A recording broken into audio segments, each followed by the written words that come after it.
Diobass Info TV, nam di wax ak Diobass. Le miséricordieux, celui qui fait miséricorde, celui en dehors de qui nul ne peut obtenir miséricorde. Et salut soit fait sur toute la prophétie jusqu'à la fin des temps. Fogole pour waxi simna nun fop xaalo ref na no gonum fo simangonum xeɗa roog ox dara foñeerna yasam te ɓaat jam a ɓaat sutura to ndiig neke i ningna yakara yasam roog fiyanu in de ge in bugna fop te jig. Remercier soit Allah, mais aussi toutes les personnes qui ont œuvré pour cette journée. Monsieur le Président Ismaël Sen, nous vous présentons toutes nos salutations les plus cordiales, accompagnées des souhaits de succès déjà, le succès en est déjà. Je salue les différentes autorités du village, coutumières comme religieuses, de toutes parts, mais aussi des notables de ce village et aussi de l'ensemble de la jeunesse, féminine comme masculine, ainsi que les personnes âgées à qui nous devons un hommage et un respect immense. Je remercie l'ensemble des élèves et étudiants de Bouddiak qui ont œuvré derrière leur président, Ismaël, pour la réussite de cette journée. Je remercie aussi les principaux présidents d'amicales qui sont passés, de leur participation et de l'acceptation d'après être invités. Je remercie aussi ceux qui ont intervenu tout à l'heure par rapport au thème que vous avez eu à débattre sur l'impact des nouvelles technologies. Et je tire un chapeau aux deux dames qui ont pris parole. Je crois que c'est Fatima et Angélique, si je retiens les noms. Ils ont eu à faire des interventions extrêmement fructueuses. Donc soyez-en remerciés. Sans plus tarder, pour aller vivre au sujet, nous avons deux expressions pour cette conférence. D'abord, l'éducation inclusive. Et nous avons parlé encore de notre solution au décrochage scolaire.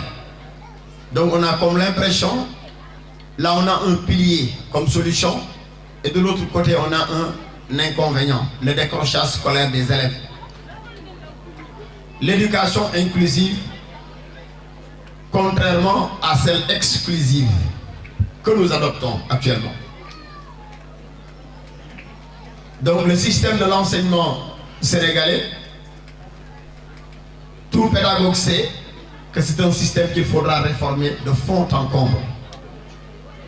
Parce qu'il y a tellement d'imperfections, il y a tellement de contradictions, qu'après chaque formation scolaire, la question que se pose l'élève est comment faire pour avoir un emploi. Donc il y a quelque chose, il y a anguille sous roche. Deuxièmement, n'est-il pas temps de changer de concept éducatif? Et d'ailleurs même vous avez donné la solution. Parce que parler de l'éducation inclusive consiste à revenir sur ces termes. Jusqu'à la fin des années 1990, donc c'est-à-dire de la colonisation à 1990, le Sénégal était dans ce système d'éducation inclusive. Et on avait ouvert partout au Sénégal des instituts de formation de toutes catégories, sans exception. Il y avait une école pour les délinquances, l'enfant, donc ceux qui ont eu à intégrer la délinquance juvénile. Vous savez que le jeune, sa place n'est pas la prison. On avait une école au Sénégal qui s'occupait des jeunes délinquants. Ces enfants de la rue, où la plupart d'entre eux qui ont subi cette notion de l'abandon prématuré de l'école et qui ont pris la rue comme étant le seul lieu où ils vont assouvir leur désir. On avait ouvert l'école du centre de sauvegarde des Cameroun pour chercher à sauver ces jeunes qui sont des délinquants, de petits voleurs, chapardeurs de gauche à droite, de petits agresseurs. Maintenant, pour ne pas les exclure, parce que ces jeunes, si on ne leur cherche pas une solution, on risque de gangréner la société. Alors on avait trouvé une solution pour inclure ces jeunes, ne pas les exclure du système de l'éducation. On avait ouvert le centre de sauvegarde de Cameroun, où on amenait des jeunes qui devraient être emprisonnés. Et cette école était sous la charge du ministère de la Justice. Donc tous les jeunes, bien andona, carrément bandit, voilà, fakaman, nentelemela, voilà, njaay andona. Tereto ka xajdo éducation arokunu ge andona reer naga centre de sauvegarde Cameroun tewekit de pour din. Alors de telle sorte que ces jeunes, on les insérait pour ne pas les exclure de l'éducation. Voilà une éducation inclusive. Il n'y en a pas une seule catégorie de la société qui était exclue. Si vous prenez les aveugles, on leur avait trouvé une école ici à Thiès. Si vous prenez les allées Ousmane Ngom, après le marché de Moussaté, se trouvait un lycée pour les aveugles. Et beaucoup d'ailleurs, il y a beaucoup d'aveugles qui ont eu le bac. Certains sont allés en France étudier dans les grandes universités où on forme les aveugles. Parce qu'on a inventé un système d'éducation ou d'alphabétisation pour les aveugles qu'on appelle le système Baraï. Donc, même ceux qui étaient handicapés sur ce plan étaient intégrés. Si vous prenez les sourds et les muets, il y a des gens qui ont une déformation naturelle. Comme on a des des sociétés, voilà des sociétés. Nem njaaji wodna jigitna droit kadu école on mouma natam fa di nat jigit droit de quelle école.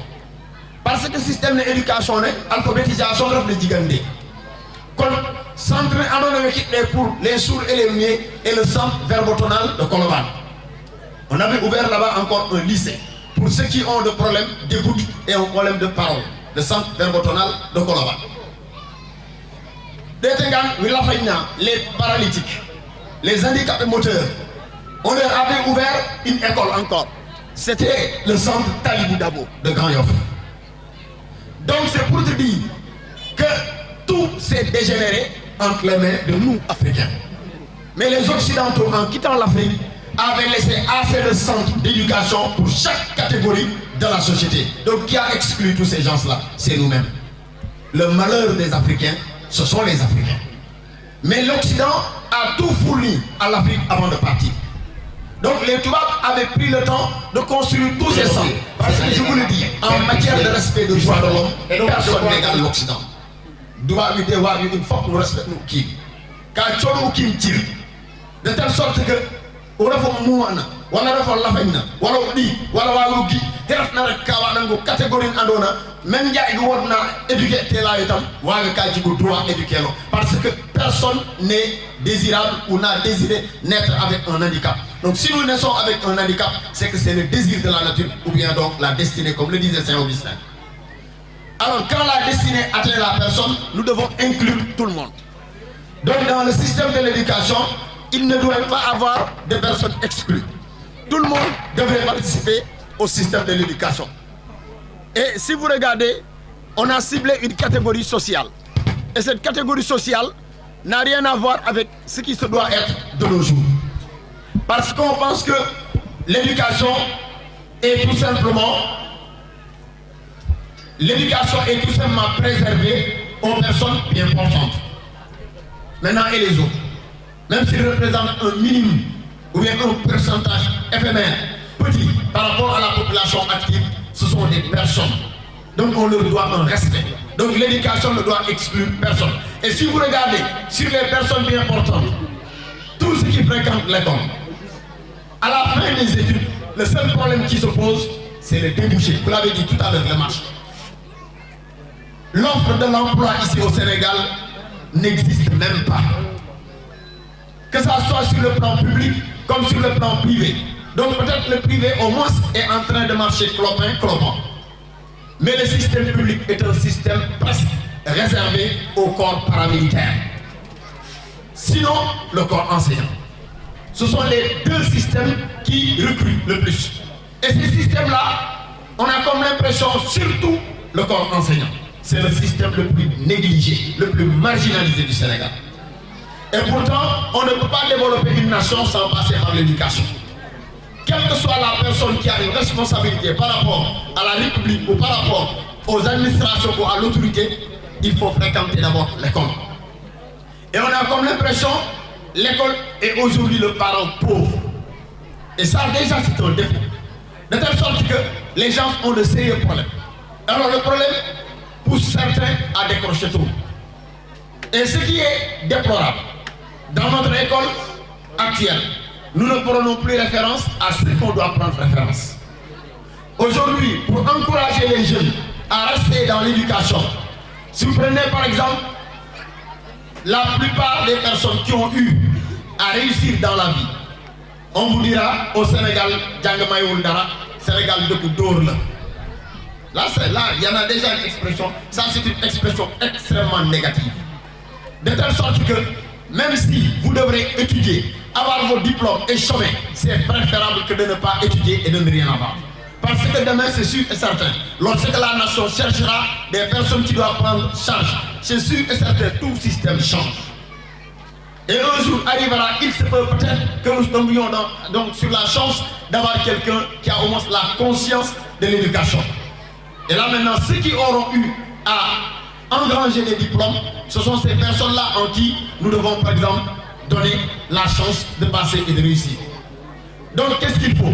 L'éducation ne doit exclure personne. Et c'est d'ailleurs le mot que vous avez choisi, l'éducation inclusive. Donc dans tous les secteurs de la vie, même la vieille garde, c'est-à-dire les vieilles personnes, les Yankais, les femmes qui sont mariées, qui n'ont pas eu à finir leurs études. Mais on avait créé une école pour ces gens-là. Mais malheureusement, tout est tombé en fait, l'école de l'alphabétisation. Il y avait un ministère qu'on appelait le ministère de l'alphabétisation et des langues nationales. Et maintenant, où sont tous ces ministères? Donc on a comme l'impression que nous n'avons pas la culture de la continuité.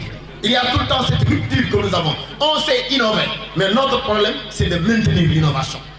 On sait écrire des lois, mais notre problème c'est de les appliquer. On sait rénover, prendre tout le temps de nouvelles mesures, mais le problème c'est de continuer. Regardez au Sénégal, le malheur que nous avons ici, et à chaque fois qu'on applique une loi, le premier jour de la loi, on a comme l'impression que nous sommes en enfer. La loi, on l'impose à tout le monde. Mais il suffit de faire 2 ou 3 ou 4 jours, on a donc le système sénégalais qui revient. C'est-à-dire le système de la facilité. Sénégal, l'ép a été Masla, c'est ce qui fait que nous n'irons pas du tout loin.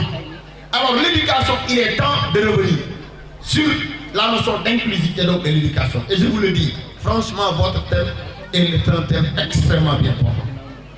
À l'heure où nous sommes, il est temps de revoir, parce que c'est tous les agents engagés et qui ont une part dans l'éducation ici au Sénégal savent que le système éducatif sénégalais est un système nul. Nul, il faut le dire.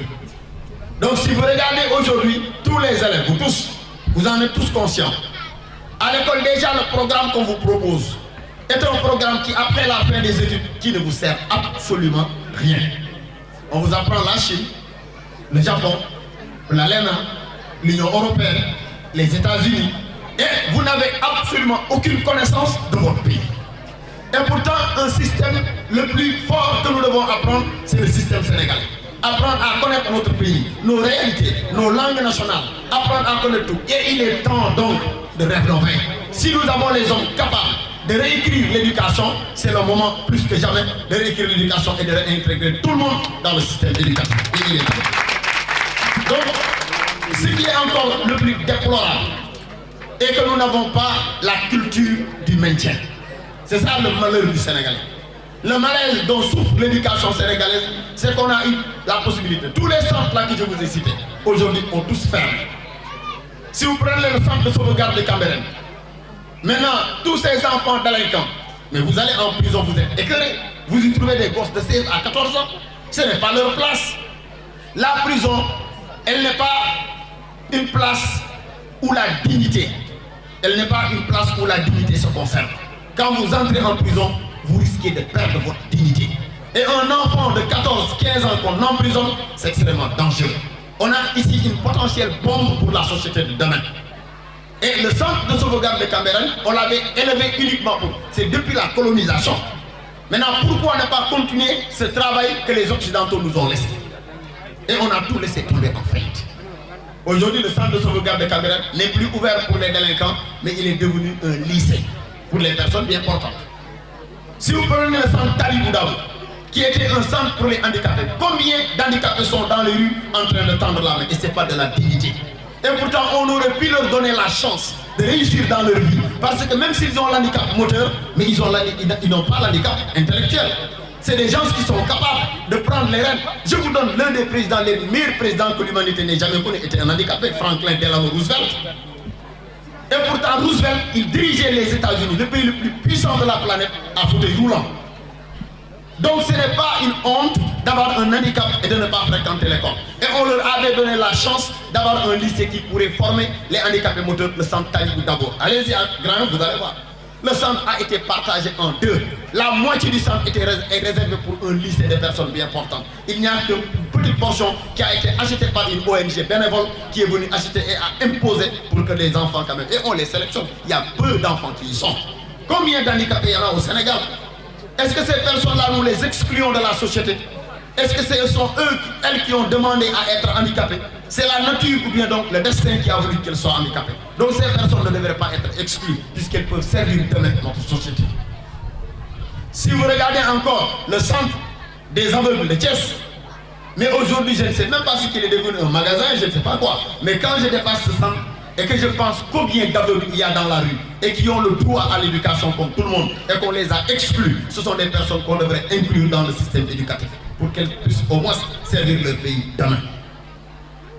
Si vous revenez encore au niveau donc de Koloban, le centre verbotonal de Koloban est devenu aujourd'hui une chapelle qu'on a donc louée à des anglicans.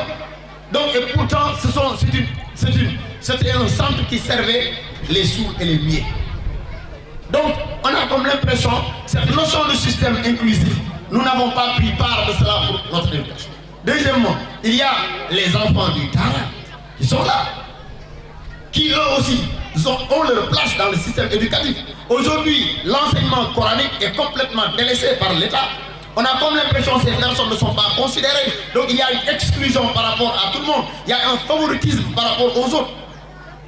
Donc, et ces enfants qui n'ont pas de moyens, dont leurs parents n'ont pas de moyens, est-ce que ce sont eux, c'est le destin qui a voulu cela? Et ils sont laissés dans la rue, sortez dans les villes, vous allez voir. À l'heure où l'enfant devrait être en classe, vous y trouverez des bambins de 4, de 5, de 6, avec des pots, comme, je crois, comme le disait, comme l'appelle Charles Doukan dans son livre L'aventure ambiguë. Donc regardez cet arrivé avec son pot et les lanières du vent froid qui le fouettaient sur le corps. Vous avez pitié de cet enfant et qui ne mérite pas cette place, puisque cet enfant a sa place à l'école pour être éduqué. Je crois que Michel Ismaël l'a rappelé tout à l'heure. Le président Nelson Mandela l'a dit. Lorsque vous voulez comprendre une nation puissante, ce n'est ni l'arme atomique, ni l'arme nucléaire, ni la bombe H, ni l'arme ni les grandes armes automatiques ou bien donc les armes à destruction massive. C'est l'éducation qui est l'arme la plus puissante pour une nation. Pour que nous puissions nous développer, il faut d'abord développer l'éducation. Et le sous-développement de l'Afrique, ce ne sont pas les matières premières. Le sous-développement de l'Afrique, ce ne sont pas les ressources humaines, mais c'est l'exploitation donc de ces ressources humaines. Ce problème d'exploitation que nous avons de pouvoir utiliser nos intellectuels, voilà le problème donc de l'Afrique. L'Afrique regorge d'intellectuels. On ne peut pas mesurer le degré d'intellectuel qu'il y a ici en Afrique. Combien d'entre nous font la fuite des cerveaux pour aller vers l'Europe?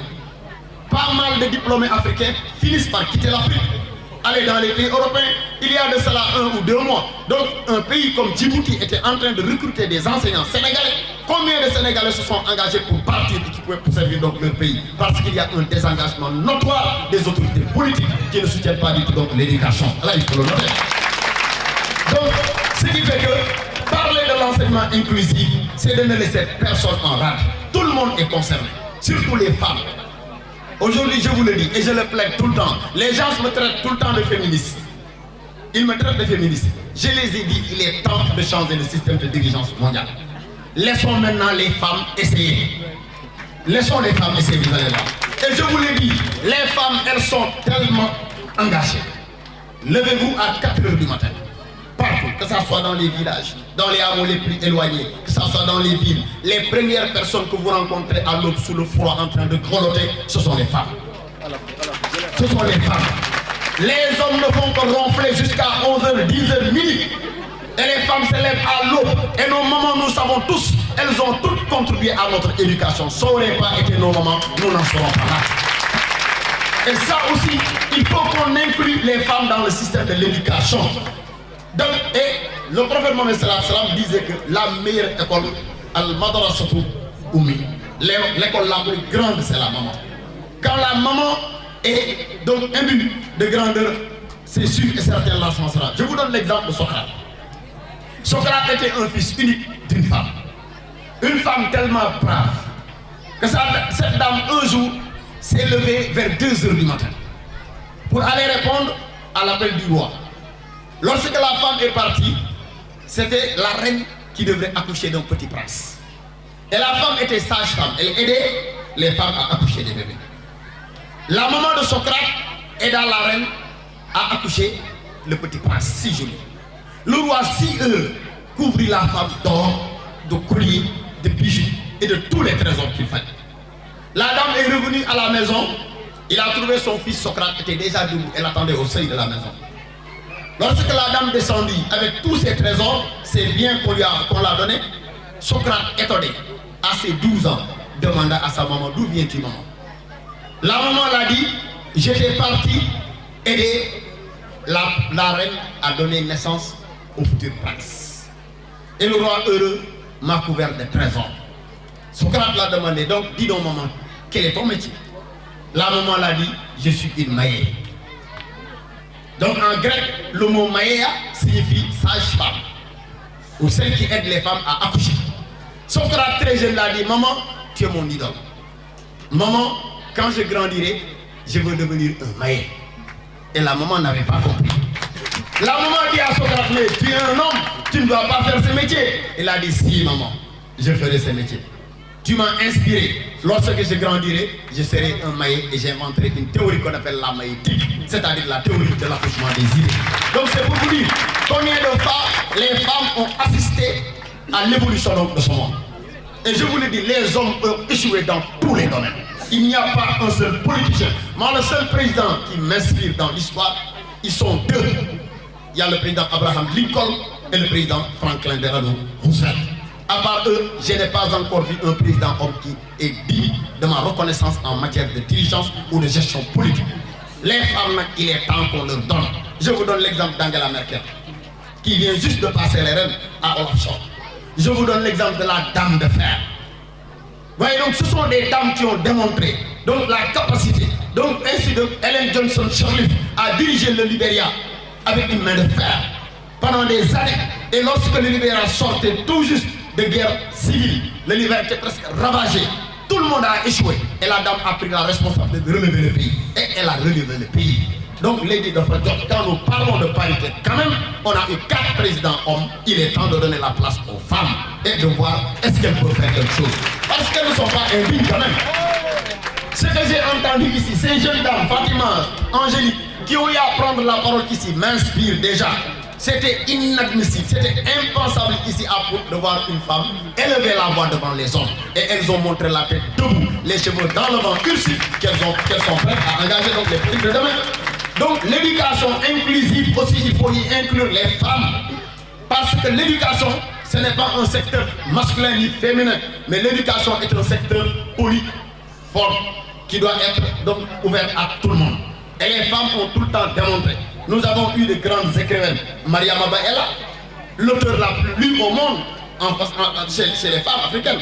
Donc son livre a été traduit 20 fois en 20 langues. Donc c'est pour te dire l'importance de cela. Vous avez l'appel des arènes d'Aminatou Sofal. Vous avez de Télé à plateau de Nafissatou Diallo. Il y en a pas mal de livres qui ont été initiés par les femmes africaines ou écrits. Il n'y a pas encore d'initiatives qui n'ont pas été l'œuvre des femmes. Donc aujourd'hui, il est temps de réformer, de rénover et d'amener encore ce terme que vous avez dit, l'éducation inclusive et non pas l'éducation exclusive. Parce que l'éducation exclusive a montré ses limites. Aujourd'hui, l'école sénégalaise doit être réformée, l'école africaine doit être réformée. Réintégrer les langues nationales, réintégrer le système de nos cultures, parce qu'une véritable nation ne peut se développer lorsqu'elle s'ancre sur sa culture. Le président Senghor disait, une nation sans culture est semblable à un baobab déraciné, voué à l'étiolement, et je crois que ce ne serait pas le sort d'Afrique, ce serait des membres. Merci beaucoup pour le merci. Puisque les gars ont tout débattu donc, par la conférence, je n'étais venu que pour faire un résumé de ce qui a été dit ici. Donc je remercie tout le monde, Djoko Ndial, Yassam Tchoukouan Ferran, Poutal Ferran. Merci. Diobass Info TV, nam doxal Diobass.